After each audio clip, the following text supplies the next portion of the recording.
लोकशिक्षण, लोकसंस्कृती आणि हो लोकसाहित्याचं स्फुल्लिंग चेतवणारा कार्यक्रम लोकजागर. लोकजागर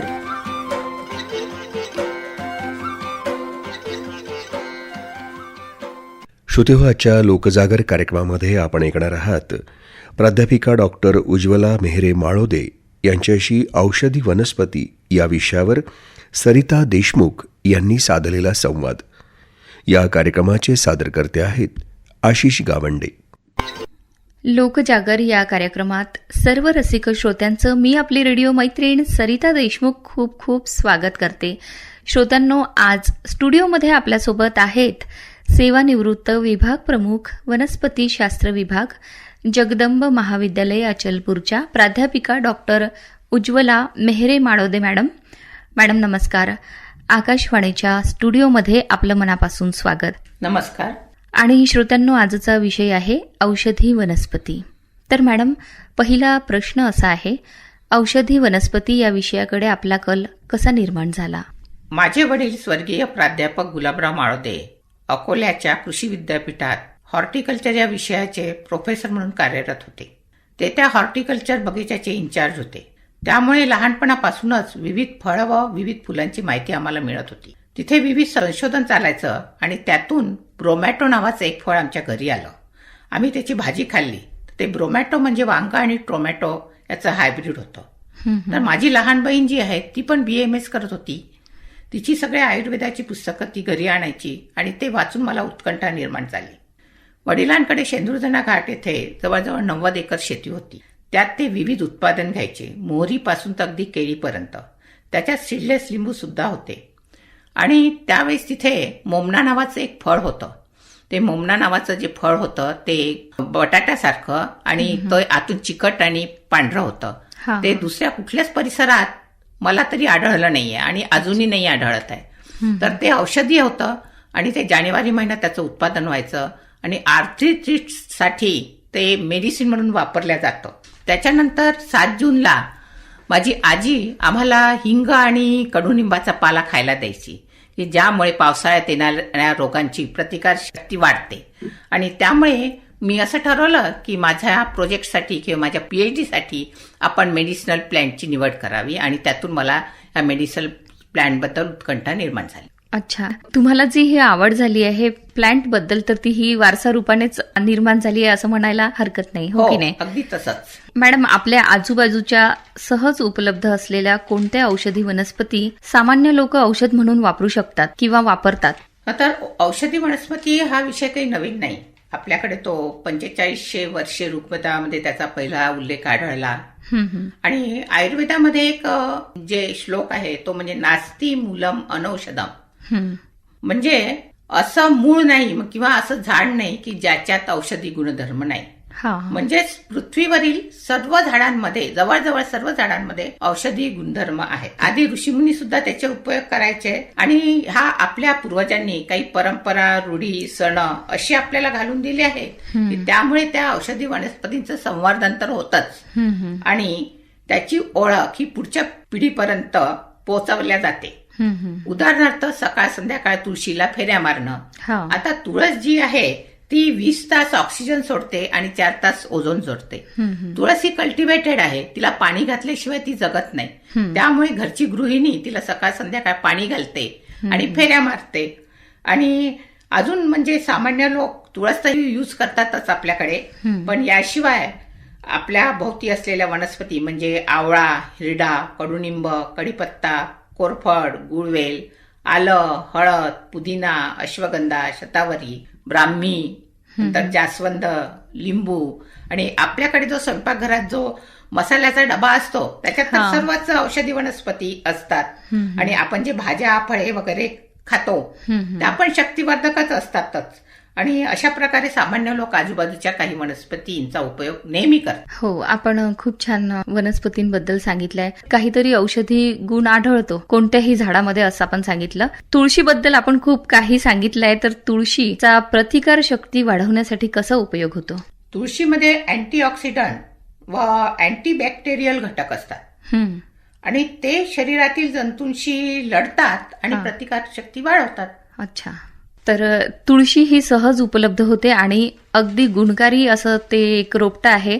तर नक्कीच त्याचा आपण उपयोग घ्यायला पाहिजे, हो की नाही? ठराविक पानं आपण खायला पाहिजे. हा हा हा. आवळ्यातील व्हिटॅमिन सी शरीरात प्रभावीपणे कसं कार्य करतं मॅडम? तर आवळ्यात भरपूर व्हिटॅमिन सी असतं, त्यात शंकाच नाही. आणि हे जे व्हिटॅमिन सी आहे ते शरीरातील पेशींचं संरक्षण करतं, हा हा.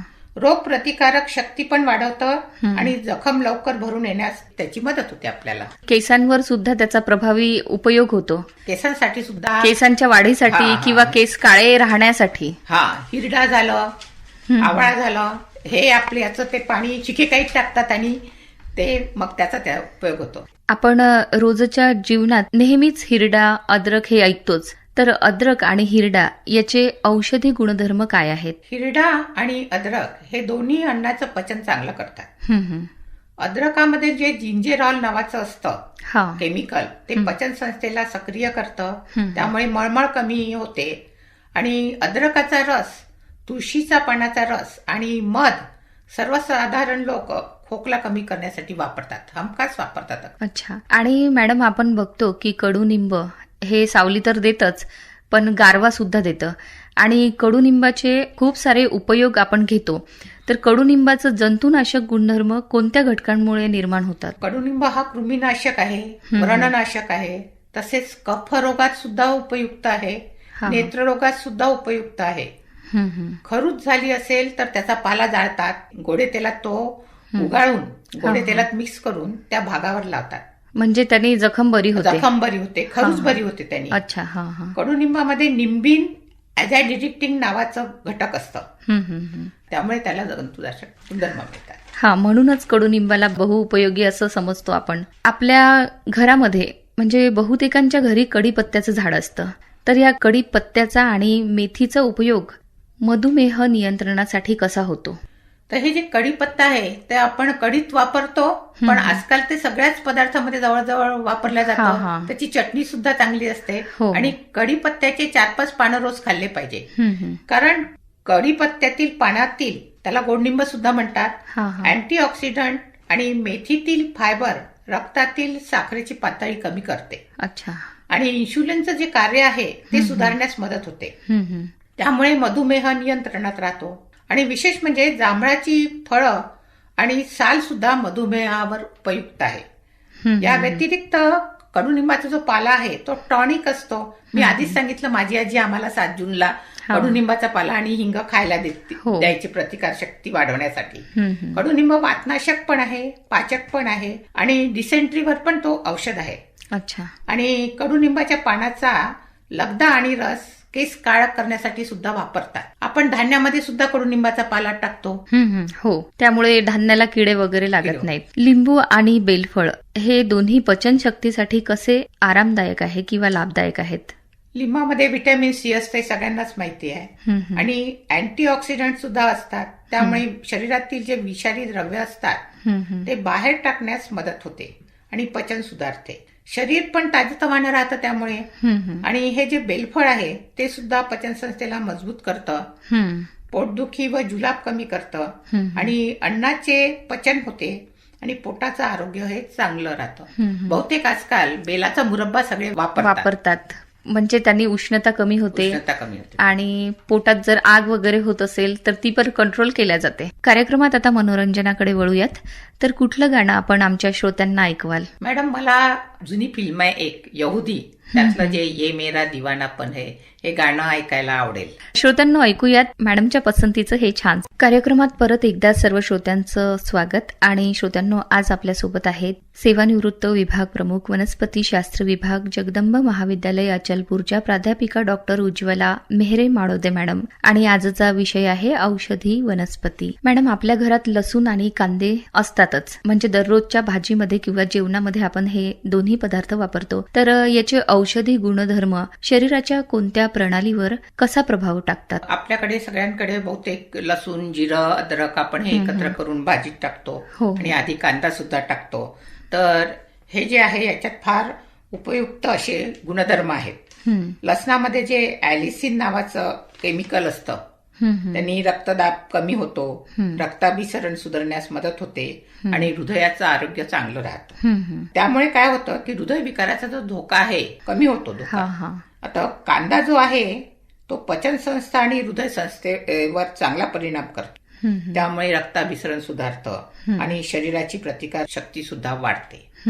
लहान मुलं काय करतात की काहींना लसण आवडत नाही, काहींना कांदा आवडत नाही, तर ते पोह्यामधला कांदा काढतील, कढीपत्ता काढतील. पण आई वडिलांनी त्यांना सांगायला पाहिजे की नाही, त्याचा हा उपयोग आहे आणि तो तुम्ही खाच, असं त्यांच्यावर बंधन लागलं पाहिजे. बरेच लहान मुलं असं करतात.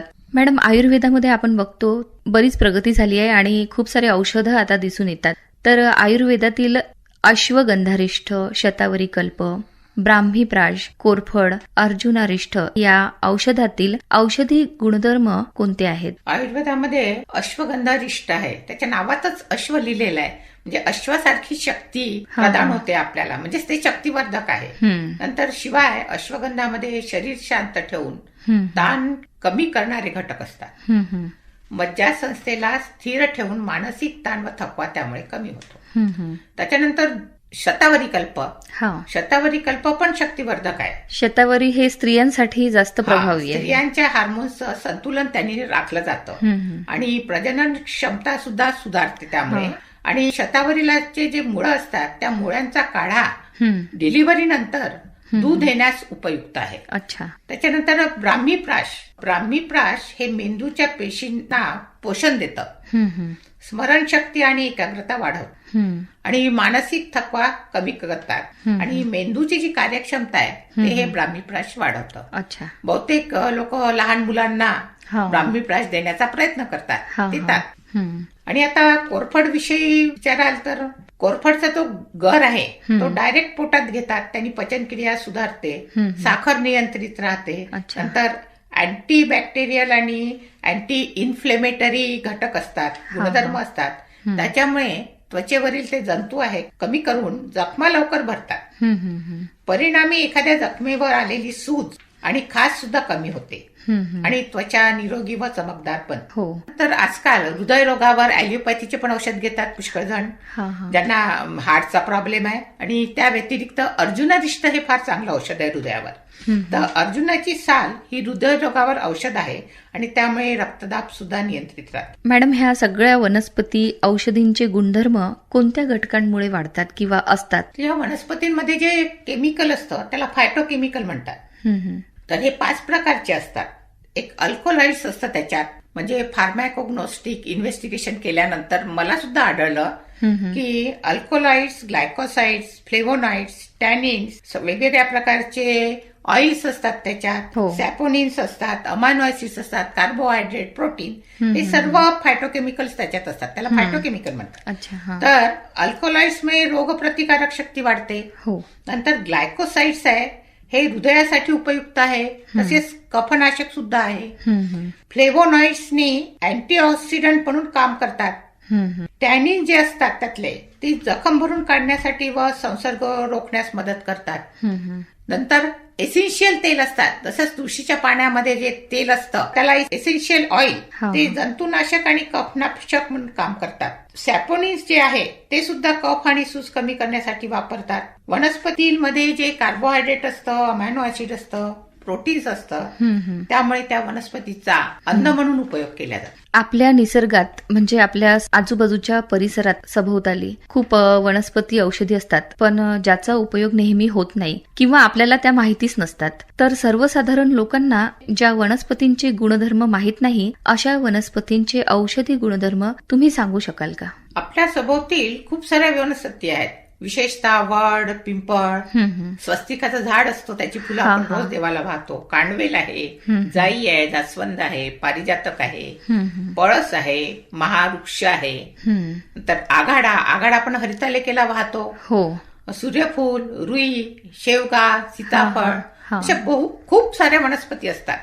पण इथे मी तुम्हाला काही वनस्पतींचे औषधी उपयोग सांगणार आहे. फायकस स्पीसीज, म्हणजे या फायकस स्पीसीज मध्ये काय येतं की वडाचं झाड येतं, पिंपळ येतं, बोधिवृक्ष म्हणतात त्याला, त्यानंतर उंबर येतं आणि अंजीर येतं.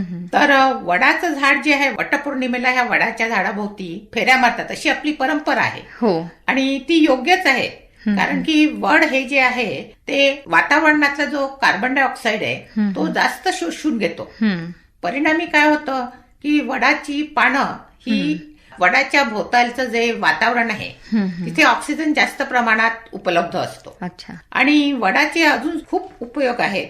तर वड हे जंतावर सुद्धा आहे आणि त्याचा जो पारंब्याचा रस आहे तो इसबवर लावतात. इसब स्किन डिसीज आहे, मूळ व्याधीवर सुद्धा लावतात. नंतर अतिसारावर सुद्धा वड उपयुक्त आहे. त्याच्यानंतर पिंपळाला आपण बोधिवृक्ष म्हणतो. बोधिवृक्ष का म्हटलं असेल की आजूबाजूला ऑक्सिजन जास्त असतो कारण CO2 जास्त शोषला जातो. आता या पिंपळाची सुद्धा खूप औषधी उपयोग आहेत.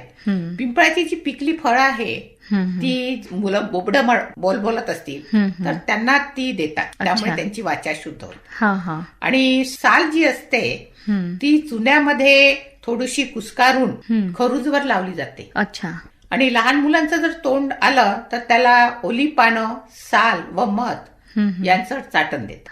फायकस स्पेसिस मधलं तिसरं जे झाड आहे उंबर, ते गरमीवर उपयुक्त आहे किंवा देवी गोवर यावर त्याची पानाचा काढा लावला जातो. अच्छा. त्यानंतर स्वस्तिक, जिला आपण तगर म्हणतो, प्रत्येकाच्या घरी स्वस्तिकाची झाडं असतात, पांढरी फुलं येतात ना, तर त्याचा सुद्धा उपयोग डोकेदुखीवर होतो. मुळांचा उगाळून जर लेप केला आणि त्यांनी डोकेदुखी बसते.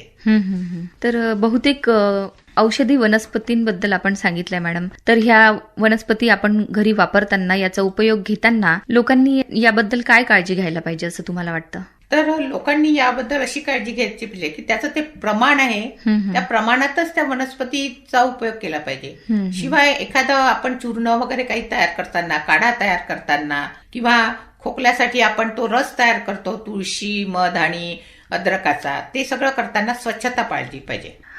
अर्थातच स्वच्छता ही खूप महत्वाची असते आणि आरोग्याची जेव्हा काळजी घेतो कोणतीही वनस्पती वापरताना किंवा इतर सुद्धा गोष्टी, तर स्वच्छता ही महत्वाची आहे. आणि अजून काही विशिष्ट औषधींबद्दल तुम्ही सांगू शकाल का? तर आता एक ही कांडवेल आढळते. कांडवेल म्हणजे या कांडवेल दुसरं नाव आहे हाड संधी. अच्छा. तर त्या कांडवेलचं जे स्टेम असतं, स्टेम म्हणजे खोड, ते असं जाडं असतं आणि त्याच्यात लगदा असतो भरपूर, बाकी खोडांसारखं नसतं. त्याचा जो लगदा आहे ते जनावरांचं जर फ्रॅक्चर झालं तर त्याच्यावर तो लेप लावतात, अगदी फ्रॅक्चर दुरुस्त होतं जनावरांचं. अच्छा. आणि त्यानंतर आपल्या घरी जाईचं झाड असतं, तर जाईचा सुद्धा दंत रोगावर उपयोग होतो. जिभेला जर फोड आलं तर ते जाईचे पानं किंवा चमेलीची पानं अशी चावतात. आणि शिवाय ते जाईचं जे मूळ आहे ते गजकर्ण, नायट याच्यावर उपयुक्त आहे. अच्छा. त्यानंतर एक जास्वंद आहे.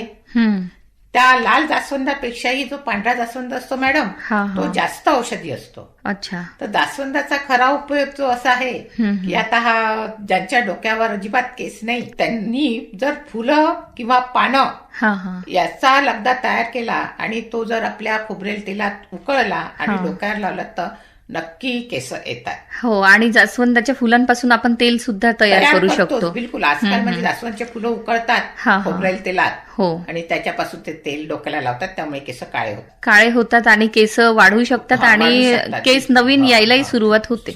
हो. आणि ते जास्वंदाच्या ज्या कळ्या असतात ना, त्या 4-5 कळ्या घेतल्या आणि तुपा आणि दुधामध्ये घेतल्या, त्याच्यात खडी साखर टाकली तर मूळव्याध नाहीशी. अच्छा.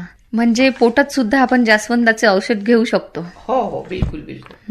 तर आपल्या भोवती पळस पण असतो. पळसाच्या बियाला पळस पापडी म्हणतात. तर जो पळसाची पानं आपल्याला माहितीये आधीपासून पत्रावळ्या बनवण्यासाठी वापरतात, उपयोगात येतात. पळसाचे तसे खूप उपयोग आहे, पण त्याचा जे औषधी गुणधर्म आहे तो म्हणजे आहे कृमीनाशक आहे ते, शिवाय गजकरणावर आहे. आणि पळस पापडी म्हणजे बिया, पळसाच्या बिया या लिंबूच्या रसात उगाळून गजकरणावर लावतात. अच्छा. तर गलगंडावर सुद्धा पळसाचं मूळ लावतात. पायाचे जर सांधे धरले तर तिथे सुद्धा पळसाचं बी मधात लेप तयार करतात त्याचा आणि तो लावतात. अच्छा. पळस सुद्धा बहुगुणी एक वृक्ष आहे, त्याचा फुलांचा सुद्धा वापर केला जातो रंगपंचमी खेळताना, तर ती गोष्ट जास्त स्मरणात राहिली. आणि आजकाल जे आर्टिफिशियल आपण हे वापरतो की नाही प्लॅस्टिकच्या पत्रावळ्या, त्याच्यापेक्षा केव्हाही आपले पूर्वज वापरत होते त्या पळसाच्या पानाच्या नैसर्गिक पत्रावळ्या आपण वापरणं एक एकदम चांगलं आणि अजूनही आपण त्या अक्षय तृतीयेला वगैरे वापरतोच. त्याचा तो मानच आहे त्या दिवशी. हो, त्या आणि दिवशी तो मानच आहे. निसर्गातील ज्या उपयोगातील वस्तू आहेत तर त्याचा वापर नक्की करायला पाहिजे. हो. म्हणजे ज्या प्लास्टिकच्या वगैरे वस्तू असेल त्यापेक्षा. हो, बरोबर आहे. आणि मॅडम आता दुसऱ्या गाण्याची वेळ झाली आहे, तर कुठलं गाणं तुम्हाला ऐकायला आवडेल? तर मला मॅडम ते जैत्री जैत चित्रपट होता त्यातली ते आहे ना गाणं, ते जांभूळ पिकल्या जांभूळ झाडाखाली. पिकल्या, हा, ते गाणं ऐकायला मला निसर्गावरचं हे खूप सुंदर गाणं आहे. गाणं आहे, ऐकायला आवडेल मॅडम. निश्चितच हे छानसं गीत आता ऐकूया. मॅडम, आपल्या मुलाखतीची वेळ आता संपत आली आहे, तर श्रोत्यांसाठी औषधी वनस्पतींबाबत जाता जाता आपला काय संदेश असेल? तर श्रोत्यांसाठी माझा हा संदेश आहे की औषधी वनस्पतींची योग्य माहिती मिळवावी त्यांनी, आणि त्यासाठी जे योग्य प्रमाण लागतं तेवढंच प्रमाण त्यांनी वापरावं. नाही तर असं नको व्हायला, एखाद्या वेळेस काय आहे, कापूर सुद्धा औषधीच आहे, पण कापूर हा आपल्या जीवन मिक्सर मध्ये वापरला तर तो औषधी होतो, आणि तो जास्त जर पोटात गेला तर त्याचे दुष्परिणाम होतात. तर असंच औषधी वनस्पतीचं सुद्धा आहे, त्यामुळे त्याचं ते योग्य प्रमाण वापरावं. निसर्गातील या वनस्पतींचं संवर्धन करावं. संवर्धन करण्यासाठी मी तुम्हाला सांगितलंच आहे की त्याला पाणी टाकलं पाहिजे. तुळशीला पाणी टाकलं पाहिजे सकाळ संध्याकाळ. आणि आपल्याला असलेली जी माहिती आहे ती आपल्या कुटुंबातील सदस्यांनी सुद्धा आपल्या लहान मुलांना द्यावी. आणि मला काय वाटतं, ही माहिती जी आहे ती एका पिढीकडून दुसऱ्या पिढीला द्यायचं काम आपले काही सण करतात. हो, सण. आता हरितालिका असते ना, त्याच्यात आघाड्याचा उपयोग होतो. आघाडा हा औषधी वनस्पती आहे. म्हणजे त्या हरितालिकाला आपण जे पान वापरतो ते सगळे पानं औषधी वनस्पती आहे. मग आता ह्या विविध वनस्पती आपल्या मुलाबाळांना कशा कळणार की आपण त्यांना हात धरून तर नाही जाऊ शकत ना किंवा. मग हरितालिकेच्या निमित्ताने जेव्हा एखादी गृहिणी पूजा करते आणि आदल्या दिवशी ती पानं गोळा करते, त्या निमित्ताने तिचे लहान मुलं तिच्या सोबत असतात. लहान मुलं सुद्धा ते पानं गोळा करू लागतात आणि त्यामुळे त्यांना ती माहिती ओळख होते. तर आपण असे काही सण साजरे केले पाहिजे, किंवा अशा काही सण म्हणजे हे अंधश्रद्धा नाही पण श्रद्धा म्हणून, की जेणेकरून औषधी वनस्पतींची ओळख ही पुढच्या पिढीपर्यंत पोहोचली जाईल. अंधश्रद्धेचा विषयच नाही, कारण निसर्ग आहे आणि निसर्गात औषधी वनस्पती या आधीपासूनच आहेत. म्हणजे जशा हनुमानाने संजीवन बुटी आणली होती तर त्याचा उपयोग केला होता तेव्हा, तर तसंच आताही म्हणजे नवीन पिढीला माहिती होण्यासाठी आपल्यालाच हा वारसा पुढे न्यायचा असतो. तर हा वारसा पुढे नेण्यासाठी आपल्या पूर्वजांनी खूप सण, रूढी, परंपरा आपल्याला घालून दिले आहे.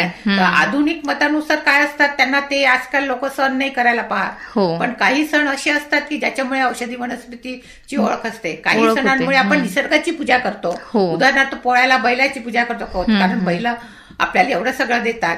त्यानंतर दसऱ्याला आपट्याची पानं देतो सोन्याची, त्याचं नाव आहे बोहिनिया. जर आपण ती पानच नाही एकमेकांना दिली, मुंबई पुण्यासारख्या शहरात दसरा मनवत नाही, पानच जर दिली नाही तर ती त्याची ओळख आपल्या मुलांना कशी होणार? अर्थात जी नैसर्गिक देणं आहे आपल्याला औषधी वनस्पतींचं, हे आपल्या निसर्गाने दिलेलं आहे आणि त्या औषधी वनस्पतीचं जतन आपण सगळ्यांनी केलं पाहिजे. जो सणावारांचा वारसा आपल्याला लाभलाय तो आपण पुढे न्यायला पाहिजे. हो, काही सणावारांचा ज्याच्यामध्ये काही सायंटिफिक कारण आहे, ते सणवारांचा वारसा आपण पुढे न्यायला काही हरकत नाही. मॅडम, आपण आकाशवाणीमध्ये आलात आणि आमच्या श्रोत्यांना वड, पिंपळ, जास्वंद, कडुनिंब, गोडनिंब आणि बऱ्याच बहुउपयोगी औषधींबद्दल खूप छान सखोल असं मार्गदर्शन केलं. खूप छान माहिती आपण दिली आहेत. आकाशवाणीच्या वतीनं मी आपले आभार मानते. धन्यवाद. धन्यवाद मॅडम, आपण सुद्धा मला संधी दिली. माझ्या विषयाचा, माझा हा आवडता विषय आहे आणि त्याबद्दल बोलण्यास मला संधी दिली, त्याबद्दल आपले सुद्धा खूप खूप आभार. श्रोत्यो, आताच आपण या लोकजागर कार्यक्रमामध्ये प्राध्यापिका डॉक्टर उज्ज्वला मेहरे माळोदे यांच्याशी औषधी वनस्पती या विषयावर सरिता देशमुख यांनी साधलेला संवाद ऐकला. या कार्यक्रमाला तांत्रिक सहाय्य लाभलं होतं गणेश देशमुख आणि गजानन भुसकडे यांचं, तर निर्मिती सहाय्य होतं सरिता देशमुख यांचं, आणि या कार्यक्रमाचे सादरकर्ते होते आशिष गावंडे.